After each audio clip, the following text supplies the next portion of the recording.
one of these is not a feature of cooperative learning. Okay, so what's your answer? The answer is letter.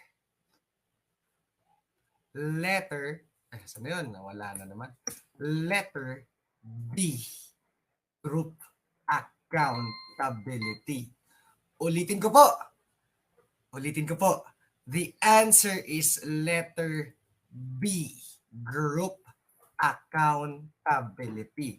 Ang daming sumasagot ng individual accountability, which is wrong. Ulitin ko po. Maling-mali po si individual accountability because individual accountability is part of cooperative learning. Again, we're looking at not a feature of cooperative learning. Kasali po si individual accountability. Doon. Ano bang ibig sabihin ng individual accountability? Kapag cooperative learning, kunyari naggrupo kayo. Sa grupo ninyo, kung meron kayong matigas ang ulo na estudyante or kagrupo, or di kayo yung kagrupo na pala absent, kung hindi siya naggumawa ng task niya, ibig sabihin, siya lang yung madadamay. Kung hindi niya ginawa yung part niya, wala siyang grade. That's individual accountability. Kanya-kanya tayo ng trabaho, but we will be working as a group. Kanya-kanya tayo ng role. Si group accountability kasi is, kapag merong isang estudyante na matigas ang ulo or pala absent, damay lahat. Ulitin ko po, si group accountability, ibig sabihin, kung meron kang kagrupo na maingay, grupo na misbehaving, grupo na pala absent, hindi nag-perform, madadamay ka. Okay lang po ba yan? Kung bagsak siya, bagsak ka. That is not good. So, dapat hindi group accountability. Individual accountability po ang tamang sagot.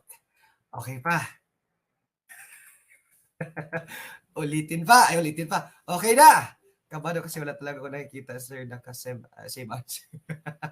Ulitin ko po, letter B, hindi po kasali, group accountability. Paki-screenshot po nito. Meron lamang po kasing 5 elements of cooperative learning.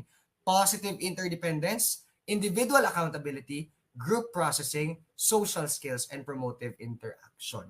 Sa cooperative learning naman, ang maganda sa cooperative learning, ang failure ng isa, failure lang ng isa. Pero ang success ng isa, success ng lahat. Okay? Again, sa cooperative learning, ang failure ng isa, failure lang ng isa dapat. Kasi hindi naman siya nagpa-participate. Pero ang success ng isa, success ng lahat yan siya. That is cooperative learning. O yun, lahat kasi nagkamali talaga lahat dito last time. Again, kasali po si individual. Hindi kasali si group. Number